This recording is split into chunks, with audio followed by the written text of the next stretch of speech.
I've been working on issues of European integration, media, public opinion, and electoral behavior for the past 15 years, so that's even surpassing the decade feeling, but for the past 15 years. And a lot has happened during that period of time. And I guess my interest in Europe and European integration is really a dual one, because on the one hand, I am genuinely interested in processes of European integration, but at the other time, it's also providing a laboratory for comparative research, which is really quite unprecedented.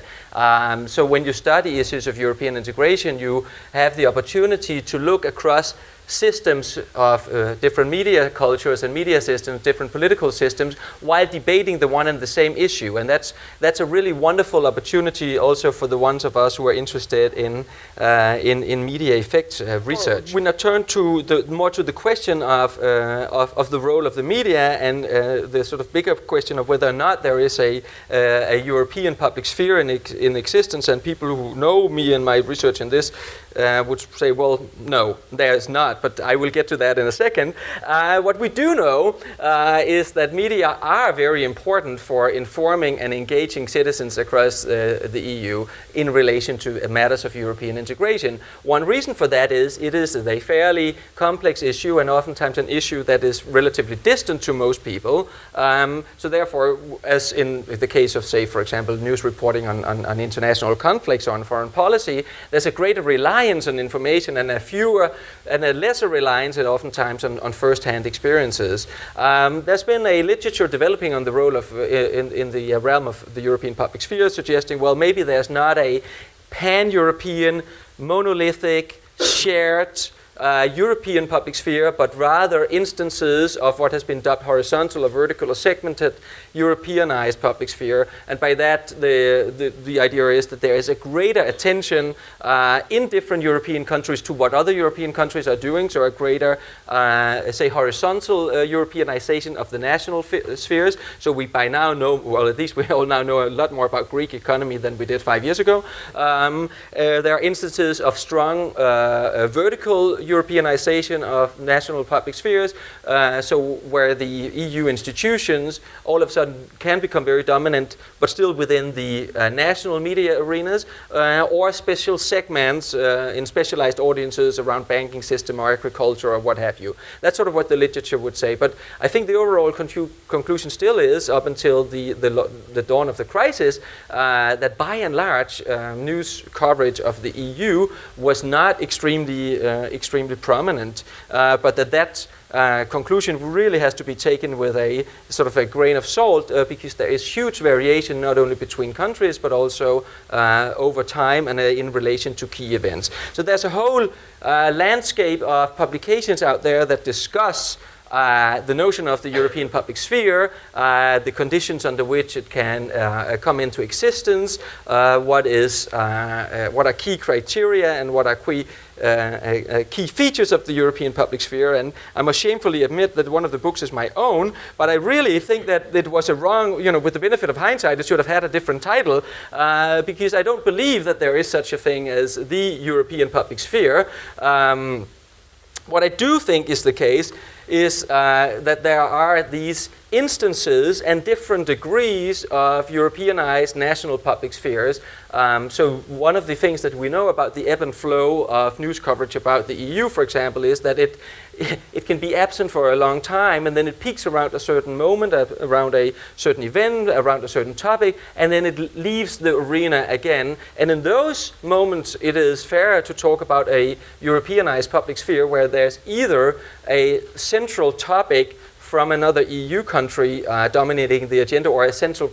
topic that has to do with the EU itself, but that still happens by and large within the national public sphere. This is both the case if we look at very traditional media, where most initiatives and most tryouts to create media that were really pan-European media have failed miserably, and the only two that are probably still around is, on the one hand, the Financial Times, which is the only true European newspaper that there is, but it is read by an extremely small in-crowd of political and financial elites. And then you have things like Euronews,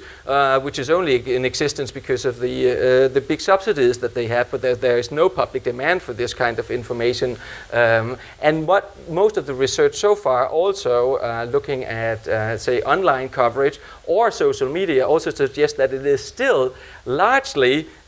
within the national realm that these things are organized. Of course, as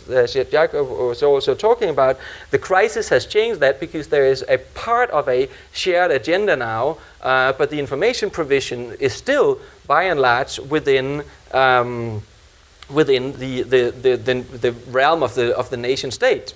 It's interesting to take this idea about media effects and bring it to the question of the EU, because again you have this opportunity to study public opinion and the influence of media and public opinion in a context where citizens can have a verdict and a vote and a say about whether or not they think the EU is operating according to democratic principles in these different systems. So what we look at, particular in the paper that I'm proposing for the outcome of this conference, is to look at, as the dependent variable here, the evaluation of the EU in terms of its democratic functioning, and looking both at the impact of media coverage,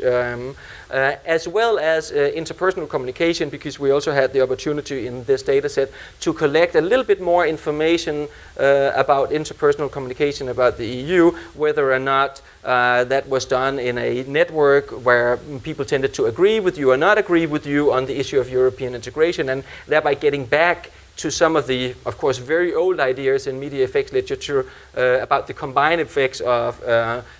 media on the one hand and interpersonal communication on the other hand. And all of this is then set in the context of the European parliamentary elections. So what we have here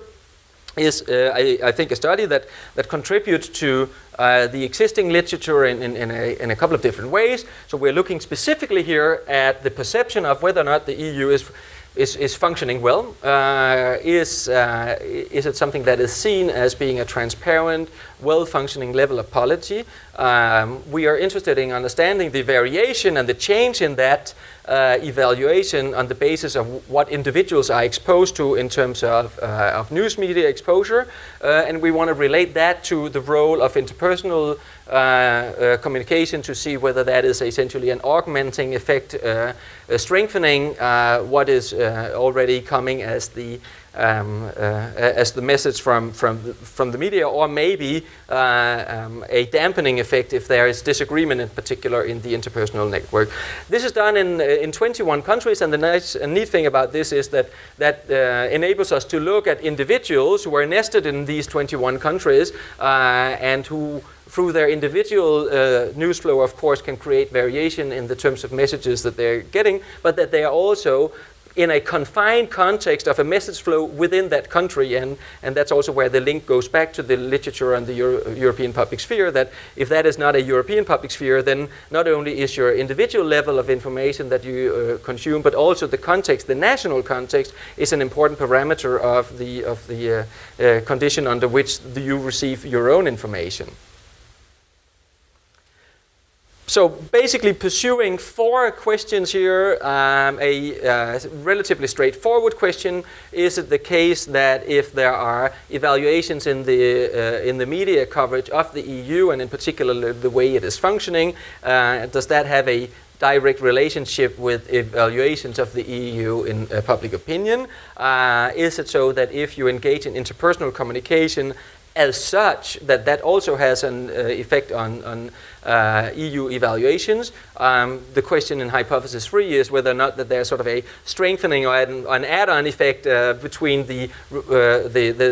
tone of media evaluations and engaging in interpersonal communication. And then the fourth one that we're trying to get at is it the case that if you are engaging in interpersonal communication and you are in a network of people where there's a higher level of disagreement on the topic of the EU, that then has a dampening effect on EU evaluations. So this data that I'm talking about and that we were so fortunate to collect is the following data set. It's a 2-way panel survey that was collected around the past the most recent European parliamentary elections. In 21, somewhat randomly chosen countries of the then 27 member states of the Union, ending up with a net sample of about 1,000 in each of the countries,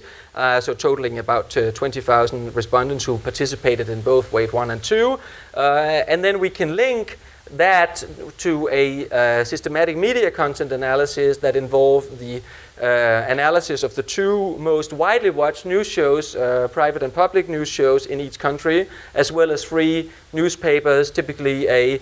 somewhat right-wing leaning and somewhat left-wing leaning, and a tabloid newspaper in the 3 weeks leading up to the election. So basically covering the period between the two panel waves, and then by means of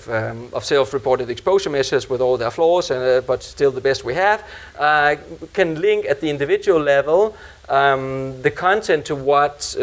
for each individual basically, as well as say something about the information environment that person was in by taking these two TV news shows and the free papers as an indication of the say the message flow about the EU during this period of time. So more than 36,000 news articles were hand-coded, nothing like the previous presentation here. No. 48 coders speaking all these languages, sweating a whole summer in 2 different locations. We're still, well, I'll get to the agony of that as we move forward to 2014. But this was at least accomplished and it's done. So just very quickly, so we are looking at the democratic performance evaluations. Our key independent variable here is then the media exposure, and especially the reference in these media outlets to how the EU is doing, positive and negative evaluations, and especially whether or not it's saying something as to the institutions being transparent, well-functioning, democratic. Also an interest in whether or not people engage in interpersonal communication about EU politics in particular. We were able to tap that in addition to, say, general interpersonal communication about politics. And in particular, we came up with this measure where we tapped whether or not they self-reported were in a network of friends and co-workers that tended to have the same opinion as themselves when they discussed EU politics. So trying to push a little bit on the say the nature of and potentially some of the substance of this interpersonal communication about the EU. There's a relationship even in this relatively conservative model where we're looking at a change over the over a 2-wave panel period here. Of being exposed to positive or negative evaluations, also leading to positive or negative, depending on the evaluations, changes in public opinion. That there's a relationship, not that we know exactly what that means, between interpersonal communication and EU evaluations. So talking about it seems to have a good thing, but there's no bonus in terms of both being exposed to and talking about the EU. And then there was this final question of whether or not interpersonal communication, if composed of people who are somewhat disagreeing with you, that led to a dampening of the effect.